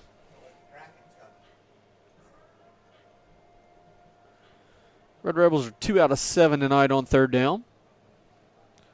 But like I was saying, my Green's type of person, like, it was like if there's like a, what is it called, like a bird fair anywhere, she's going to go see them bird fairs. She's going to go see, no matter how far it is. All right, here's the Central hit their receiver there on the slot, and he took it all the way in from 27 yards out. That's a Red Rebel touchdown. So they get their first score of the night. I believe that was McLaughlin that might have made that catch there. But it was a tough play there. Man, it felt like they really spread us out, that defensive possession. We were getting spread out wide, and that set up that slant play right there. Nobody seemed to be in the middle of the field. Defense was kind of out of position there. Led for a big run after the catch right up the middle. Punt after is blocked. I don't think under high school rules you can run it back. But that was Terrell Seals, man. He almost got in too fast. I think he actually did a good job there, kind of controlling his body. I think he kind of stuttered a little bit to keep himself from going past the kick there. But great job there for him blocking that. Well, let's see. Did they flag that? Let's see. Oh, yeah, they were finna try to run it, though. Well, we seem to be, okay. So they're going to call offsides on us, and Harrison Central get another attempt here for their kicker, Parrish Leish. I'm going to imagine that was Seals who was called for the offsides. It was pretty obvious from the beginning. He had a pretty good shot at getting that block in. Almost got that one again. As that ball goes through, again, it's a 1:46 before halftime. Gulfport leads 31-7. You would think, Alfonso, you just had a guy, even if he was offsides, he came through untouched, blocked the kick. You think you'd want to have somebody bump him on the way in. You know he's coming in hard off that edge again. You think somebody'd want to try to bump him, slow him down a little bit, pay a little attention to him. Put their hand in front of him or something, try to slow him down. Yeah, he came through untouched again, but so that one's good. And again, 1:46 to go before halftime. Gulfport's lead is now 31-7. Game's kind of gone like we expected. That last play on defense wasn't very clean from us. Harrison Central's picked up a little more yards than you might have expected. They've struggled a lot on the offensive side of the game all season long. I think to an extent it might be our defense not being quite so focused a little bit, and it's hard. It's hard when you've had these last few weeks so intense. You think about the Picayune game, very intense. That was a real classic. We had a lot of fun watching that, even though we didn't come out on top. The Laurel game was sloppy but close. As Laish's kickoff is going to be fielded by Jayon Pollard. He was on the second level group. He moved his feet a lot, didn't quite get anywhere. He's going to get tackled around the 31, so that's where the Admirals will take over with 1:40 to go. We got 2 timeouts to work with. That was one of the ones last year, too, Jalen Pollard. Yep. But as we were saying, you had the Laurel game, sloppy but close, tough, hard-fought game. Petal game, another heartbreaking loss, tough, hard-fought game. Then we go to Pascagoula. Intense game because we were really trying to get going before division play. We played really well. Ocean Springs game, one of the more thrilling games we've had in a long time. Probably the most satisfying win we've had in probably a decade, I would have to say, if not more. And then from then it was like, okay, we've got to stay totally locked in. We've got it, all of our goals ahead of us. We're rolling now. Tonight, not as much to play for. First place is locked up as Parker Nettles rolls out and hits Cooper Crosby, and he's got some room to go. Made a few guys miss, and he's running away from the defense. He's at the 20, 15, 10, 5. Third time tonight. Cooper Crosby into the end zone. Touchdown, Admirals. Touchdowns brought to you by Brian Jacobs State Farm. How many yards does he have? He's got a lot right now. That was 69 on the pass there. Nettles to Crosby, most of that. Of course, the run after the catch there. Cooper Crosby, that's his first receiving touchdown of the night, third overall. And I believe that puts him at 55 touchdowns all time as an Admiral here on his senior night. Carter Platt on again for the point after. Good snap from Braxton Boswell. Well, we're not getting that kick. That play didn't happen. I don't know why we got whistled, but that play, there's a flag down. Let's see.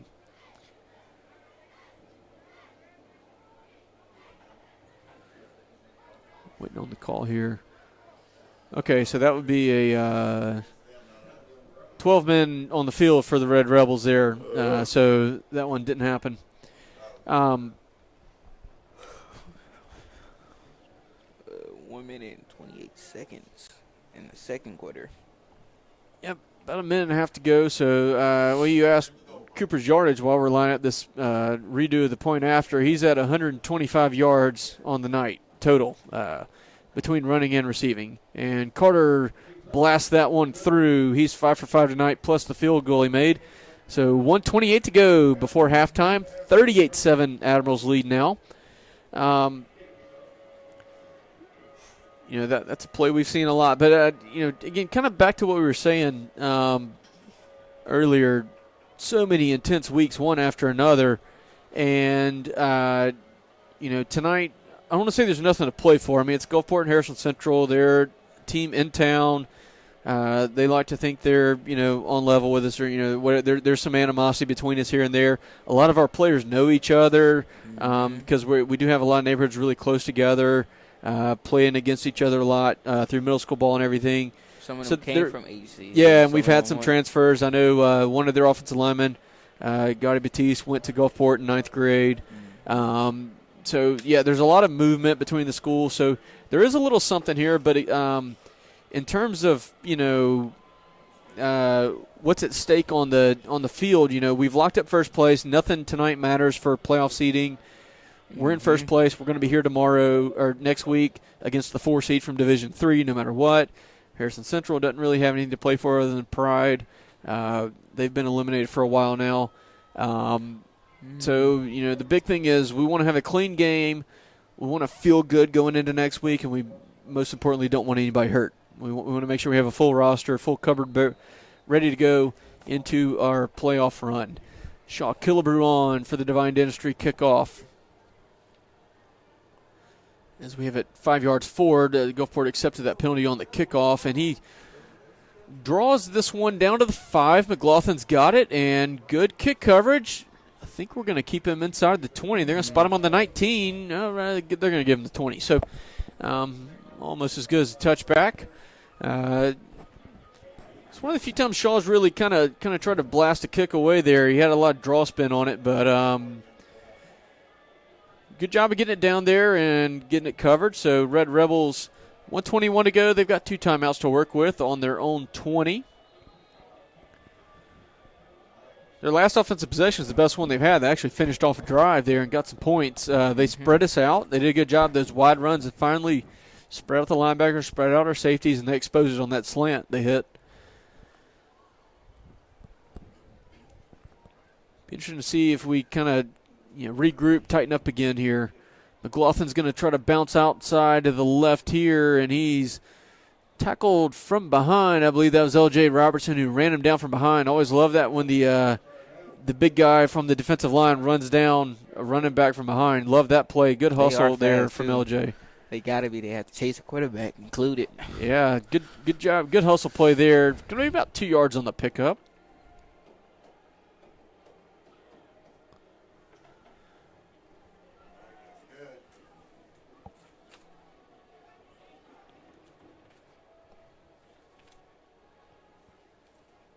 All right, man in motion to the right, and he's going to get the ball. That's Richie Ashley, and it's wrapped up really quickly. I believe that was one of those Jaden Jones in there. So Jones makes the tackle right there. He really good pursuit. And it's going to bring up a Savvy Sliders 3rd down after the loss of 1. 9 yards to go for the Red Rebels. As the clock ticks down to 10 seconds and rolling, they do not have to snap it. We'll see if they do. Like they're trying to get something quick going on now. Yeah, they may try one last play here. We'll see. No, they won't get it off. So it's 0-0. It's halftime. Gulfport leads 38-7. The dominating half that we largely expected. Now, of course, we are not at the 35-point margin, so no running clock just yet. But it is 38-7, a dominating performance as expected here on senior night at Milner Stadium. Stick with us. We got Gulfport's band performance. Again, this year's show is titled I Want My MTV and features music from the 1980s. Songs like Take On Me, Video Killed the Radio Star, Girls Just Want to Have Fun, Michael Jackson's I Just Can't Stop Loving You. It's been a great show. They actually, last week, wasn't ready for it. They had a little bit of Prince in there at the end, so that's in there too. So stick around to watch the band performance. After they're done, we'll be back with halftime stats and a look to the second half and maybe even some score updates on Region 3 and look into potential playoff opponents. Alfonso, thanks for joining us, man. It's been great having you on this first half. Thank you, Coach. All right, we'll see you on a few. I moved to Gulfport High School my 10th grade year. I was at another high school freshman year. 10th grade year I was virtual, so I hadn't stepped foot on the campus at all. The teachers, they didn't really even know who I was, but they were very helpful and accommodating anything. It was a hard time for everyone, so they were very helpful. 11th grade year when I finally moved on campus, it was great. Everyone was very supportive of the things I wanted to do. They have a place for everyone to belong, whatever you want to do in life, and it's really great. Ladies and gentlemen, for your halftime entertainment, the Gulfport School District proudly presents the Gulfport High School Admiral Marching Band, presenting their 2025 halftime show, I Want My MTV. Selections to include Money for Nothing, the MTV theme, Video Killed the Radio Star, Girls Just Want to Have Fun, Take On Me, I Just Can't Stop Loving You, and Purple Rain. Solos tonight are Ash Austin, Jaden Simmons, Jay Thompson, and Jaquavius McCall. Drum majors are Sean Brown and Jaden Beverly.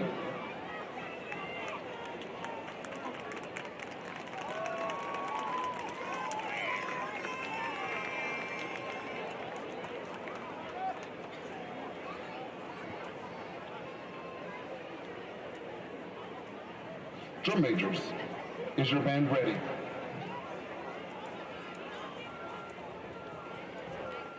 Six, seven. Admiral Band, the field is yours.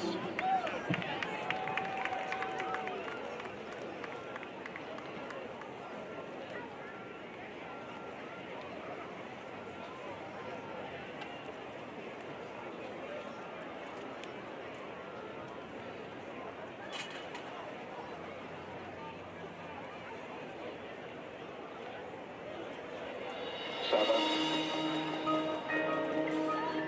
six, five,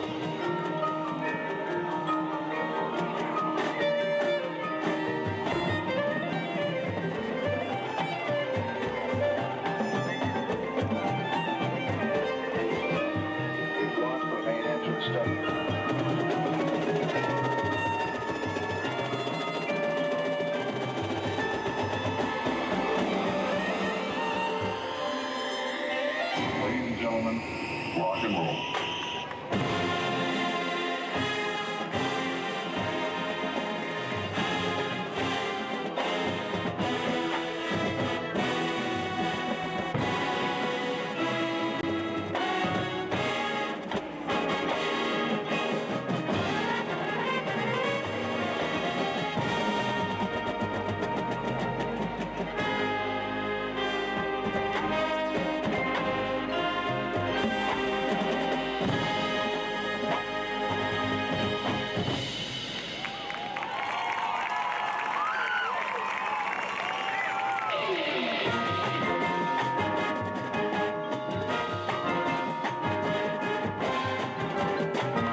Arthur Quinn.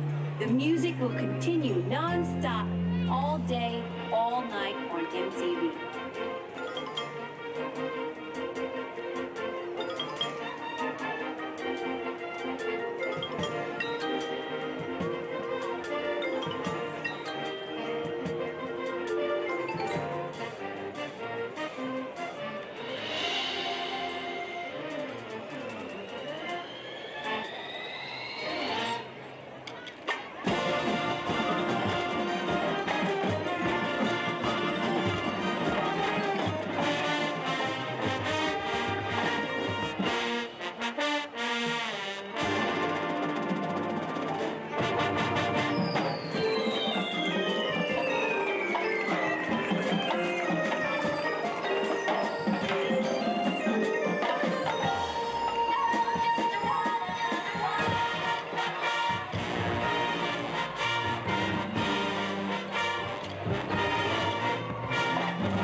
Hours of music videos going into the evening time with you right now.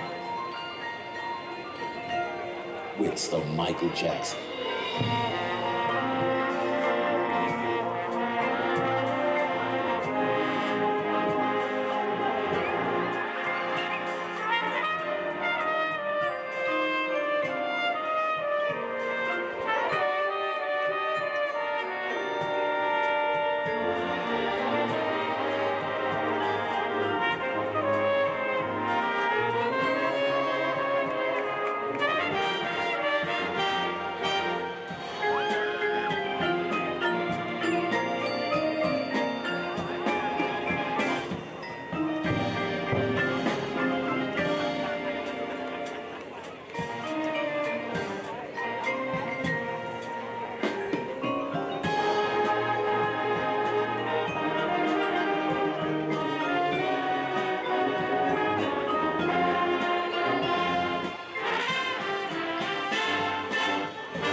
The Admiral Band is under the direction of Wes Moorhead, Dr. Dee Dee Pitts, Jacob Kuhn, Blake Rory, Adam Tackett, Zach Rose, Leah Tackett, and Kyle Williams. Additional staff include Jasmine Ball, Abigail Henshaw, David Kersey, Dwight Hollingsworth, Tyler Hollingsworth, Katie McFall, and Jaden Jones. The band would like to thank the Admiral Band Boosters in the Gulfport School District for their continued support, as well as their 2025 Leader of the Band sponsors, Allen Beverage, Chick-fil-A Gulfport, and Cane's Gulfport. Also, special thanks to Mr. Huffman and his welding class for building the frames for our TVs. Ladies and gentlemen, the Gulfport High School Admiral Band.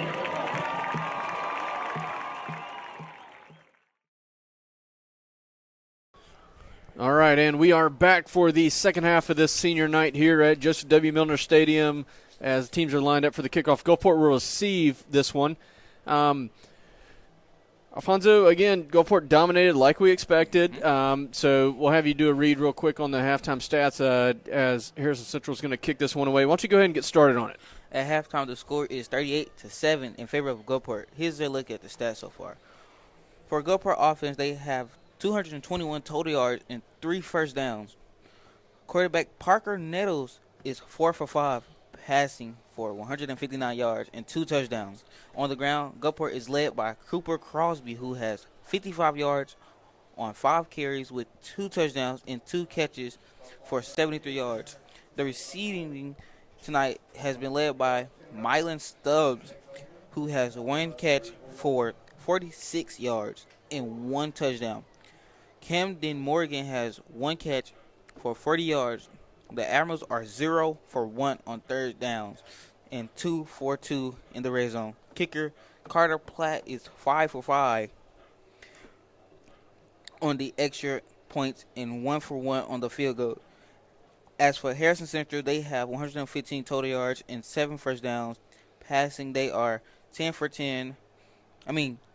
16 for 89 yards, and they have ran for 26 yards on 14 carries. They are 3 for 8 on the third downs.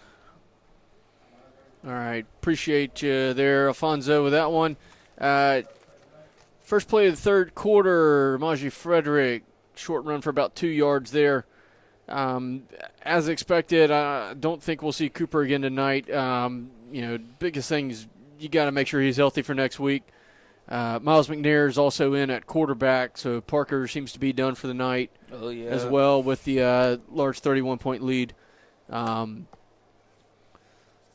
Again, big thing, we got to escape this second half without anybody getting hurt. Important. So Amaji is going to get that handoff, and he's breaking away, and he's across midfield. He's at the 40. He's at the 30. He's at the 20, and he's going to be brought down from behind. Great pursuit by Harrison Central safety there, but he has a 50-plus yard run there. He is inside the 10. That's a Horn Custom Jewelry first down. Like you said, before they have time, he waited and is that a improved. flag? There is a flag. Flag around the 47-yard line on our side of the field. And that's going to be a holding against us, so we're coming back. The good thing is where they marked it's past the chain, so they still gave us the first down. Yeah, we'll see how they enforce this one. But, man, that was an exciting run. Unfortunately, it was penalty aided. But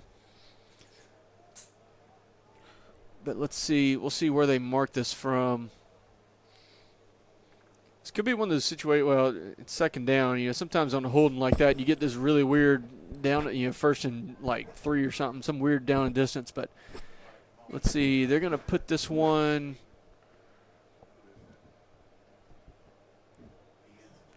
Like you said before halftime, he's developed. He's like waiting for his blocks to develop. Yeah, and that play was a great example of it. He kind of cuts outside, sees the room, bounces outside. All right, so it's basically a no play there. Honestly, I mean, we moved back a yard. All right, this one turns into an end around, and there's a lot of room to run with that one. That's Jayon Pollard. And he takes a slip as he gets to the track there. One of those beloved features of Milner. Yep, they're not good on the track. It's that's what we see that about once a night. Jayon gets a carry, and a good one. It usually picks up a good bit. That one is going to go for a Horn Custom Joy first down. Ball spotted on the 40 where he got pushed out. Mm-hmm. A little tumble on the tracks there, but. Yeah. Amaji gets this one. Good cut back. It's going to pick up about 3 there. Yeah, you mentioned that is one of the features here of our great Milner Stadium. Again, it's kind of senior night for Milner Stadium as well. I was talking to some people at halftime about that. It's a bit of a bittersweet night in that sense. The last regular season game here expected to be, and that paved track has always been a feature of this. Not fun to walk on that in cleats. Monty tried to cut back. Yeah, look, one of the things about being a running back that you have to take what's provided to you. You're not going to get 20 yards every play. Not every play is going to spring for the big gain. Sometimes you have to be content with picking up 2 yards because that's what's there to gain, and every yard does matter. So I think that's, again, him maturing a little bit. Hey, we don't have to try to gain 20 every play. Sometimes a 2-yard gain's great. There's a saying, you don't go broke taking a profit. And we've got a whistle. Let's see. There's a flag, so it'll be a false start against Gulfport. So that'll back us up. Was going to be 3rd and 4. Now we're looking at 3rd and 9. Like they got a 9th grader out there, Deuce McDonald. Okay, yeah. And like you said, there's no telling who we're going to see playing here in this second half. I know they're going to get a lot of guys experience. I saw several guys at the school today seemed very excited about the prospect of getting some varsity playing time tonight. Hopefully the blowout. And that pass it should be incomplete. Yeah, that was definitely a forward pass from McNair to Frederick. So that will fall incomplete and bring up a 4th and 9. And I'm going to say they're going to bring a punt unit out. We'll see who comes out to take this punt. Hey, Coach, wasn't Deuce one of the ones from 9th grader? I think, wasn't the most receiving, but second? Yeah, I think so. I think he was second on the team in receiving this year. And that is Caleb McDonald is back to punt. Caleb's a senior who's typically been our place kick holder, been really good at that this year, getting a chance to kick. Hits that one really high. That's a great punt for the situation. And Caleb McDonald, what a great moment for him. Downs that one that ball is downed on the 2-yard line. That was Lawrence Peak, another senior who downed that ball. What a punt from Caleb McDonald. You try to make sure you didn't go back there. And you know what's something that's great is looking down on the sideline, Carter Platt ran 20 yards down the sideline to go congratulate him. He was fired up for his teammate as much as anybody can be. Carter ran down there, gave him a big hug, slapped him on the helmet. Love seeing that right there. So great punt, great coverage by the Admirals there. Harrison Central going to start this one deep in their own territory on their own 2.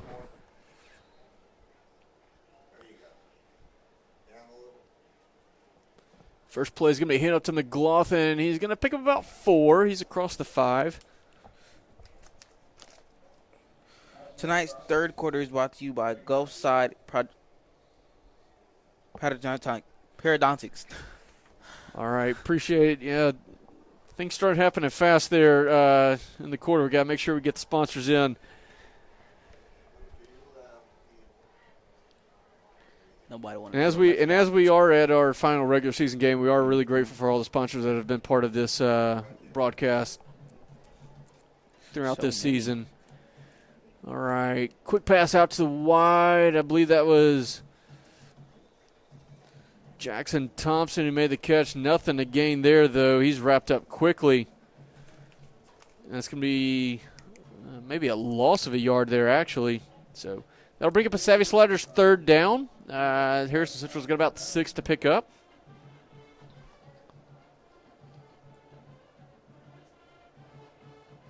See Cooper watching.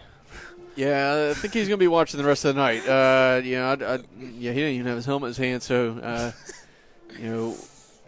I think the big thing, hey, let's take advantage of the extra day of rest. Let's make sure nobody gets hurt. And let's get some of these young guys some experience, and hopefully we can get another score here, get the run clock rule in play. And here's Central gets called for a false start there, so that'll back them up a yard and a half. Still Savvy Sliders 3rd down and long.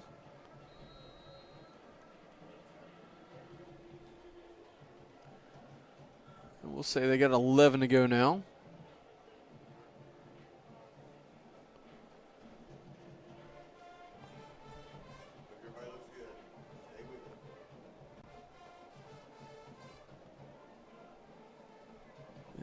Red Rebels go for the deep pass down the sideline, and it's intercepted.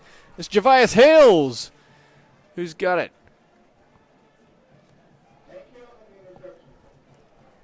Turnovers brought to you by Amy Olson of Owen & Company Real Estate. That's the 3rd interception for the Admirals tonight.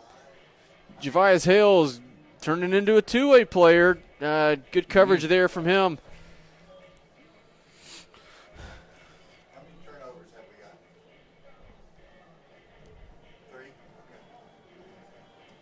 So the Admirals will take over. 7:16 to go in the 3rd quarter on the Red Rebel. Let's see, 23 is where they got it. They got the freshman quarterback in there. Okay, yeah. So we're gonna see again. Like I said, no telling who we're gonna see play tonight. Looks like some of the freshmen are in. That's his. Got Jackson Wolverton at quarterback, Isaiah Ellison at running back. Good to see him in there. He was injured on a kickoff earlier. Good to see him in there now. See, they got that worked out. Jackson's going to keep this one after faking the jet sweep. He's going to pick up about 4 or 5 yards there. All right, good run from him. I'm guessing Coach trying to get them developed and